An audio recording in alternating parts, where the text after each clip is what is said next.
I want to talk about finding your own path, finding your own truth. And that's hard for some people because they're scared to move out of their box. You know, like I have family members, and they've watched my videos, and they're starting to learn that I'm on this path of black magic and the occult, and they don't understand. And I feel bad for them. Like, I love them, but at the same token, I understand that I have to be true to myself. I mean, I don't push it in their face. I don't, I'm still the same Joe. I just, when I go home, I practice what I practice. And with these videos, obviously, some of them watch these videos, and some friends watch these videos that know me a long time ago, and they're like, fuck, man, what is he getting himself into? I mean, he's lost his marbles. The truth is, I haven't lost my marbles. It's the path that I want to take. Now, about 12, it could be 15 years ago, when I made that decision to get clean and sober, I went to detox, and, I went through the steps, through AA, and it was important to me to leave my friends, the friends that I partied with, and those were my friends, right? I had to walk away from them because, it was important for me to stay clean and sober. And that was hard for me at the beginning, but I had to take that path. I had to step away from those people in a loving way, because I still love them. I don't hang out with them still, but I still love them, and the memories I have with them, I mean, you can't take them away. But I had to do that for my growth. It was important to me. When I started getting clean and sober, it was suggested that I stay away from women for a full year. Now, I did for 10 months. Now, trust me, when I heard that, it was like, fuck that. I'm not staying away from women. But it just happened one day at a time that I realized that was best for me. And then when I did get in a relationship, it was so fucking chaotic. Like, I relapsed afterwards because I didn't know how to handle it. Now, but that's part of my journey. And my point is that I had to do things that were really uncomfortable to get to that place of not drinking and not using anymore.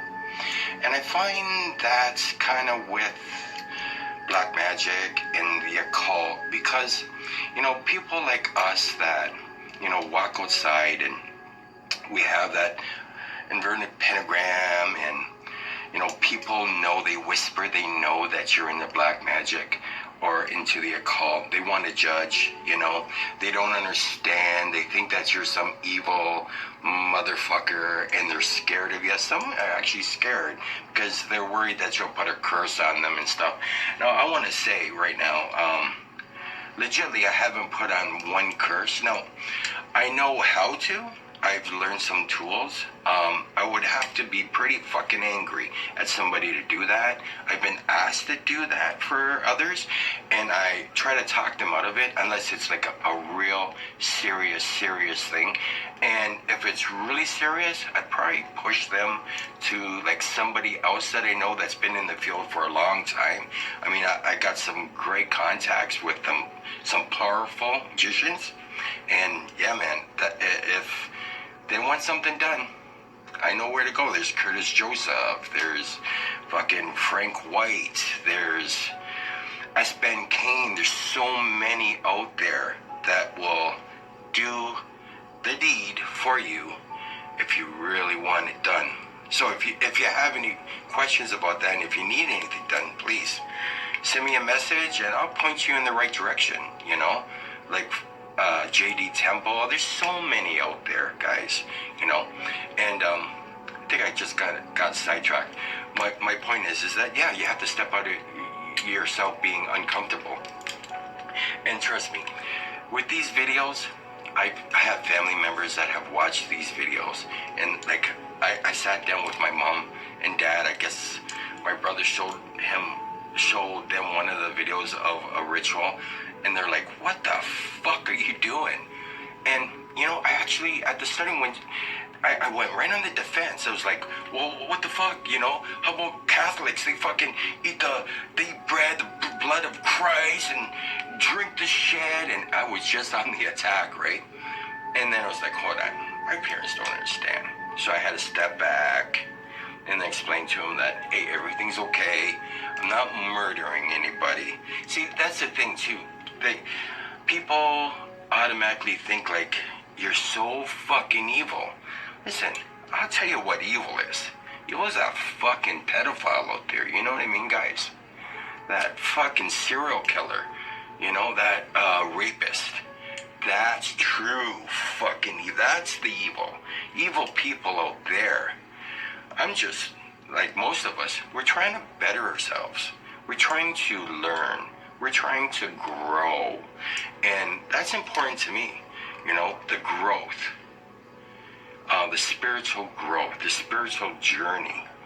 Now, I made a blood pact with Azazel like 3 months ago. There's a video. Now, I actually videotaped it. And when I made that pact, some people will write down what they want done, like what they are asking Azazel for, and they close it, right?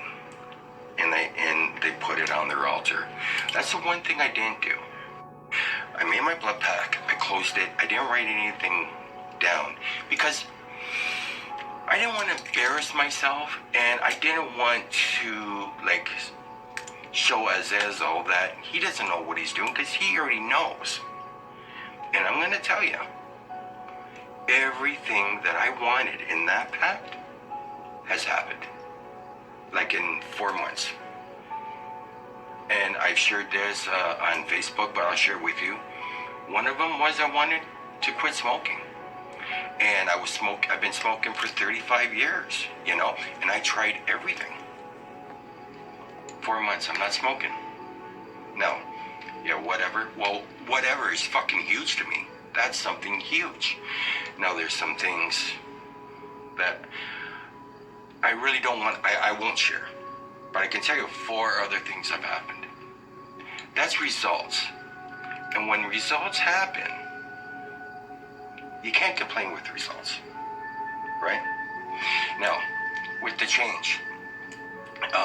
Now I was saying that, I had to leave my friends. And that when I was getting clean, and I had to stay away from women. Well, I didn't have to, but it was suggested in recovery. And through that time, I actually learned about myself.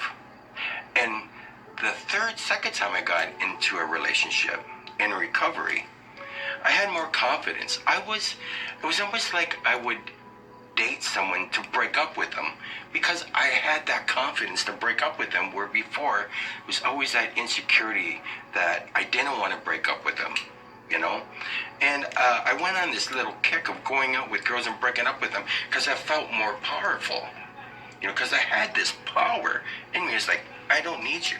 Well, before, it was like I went to the extreme, but before that, I was like, I would fall in love because I didn't feel worthy enough because of the drugs and stuff. I felt lucky that that person was with me, because she's going to leave me anyways because she knows that I'm an addict, and why would anyone want to be with me? And I had that confidence. And when I started getting into the magic, that confidence started to lift up a little bit more, and find my self-worth. I don't hang out with people. I have associates, I have friends, but when I walk out the door, I don't call people up and hang out with them like I used to. I don't need that. Where I really needed that before. I'm happy with myself. I'm happy with my family. That's all I need, If I start hanging out with a friend, if I get into that friendship with somebody again, okay, that's fine. But I'm fine without it. And that's what magic, that's what my spirituality has given me. It's a journey. It really is a journey, but it's a great journey to be on. Yeah, you're going to have some ups and downs. But the experience that you learn, you gotta take it as an experience. When your heart is broken, I know it fucking hurts. But man, the growth that you get out of it is just fucking priceless. You know what I mean? And I know that this could sound like bullshit, and yeah, fuck you, yeah. Nobody likes to get hurt, and nobody likes to be broke, nobody likes to go through a divorce, all that bullshit. But man, when you get through it, it's strong. And it's like with magic too. When you're going through rituals and things are happening in your life and some negative, you just go through it. When you get through the end of it, fuck, it's like a light turns on, you know what I mean? And yeah, I mean, I have no complaints with my life, and when I walk out that door, and yeah, I'm getting looks, and I know some people, they're judging me right away because they don't understand the occult, they're into that fantasy land of, every Satanist, every occultist, every black magician, they're just full of evil and hate. It's not the truth. You know what I mean? You might know that, and I know that, but most of them don't know that.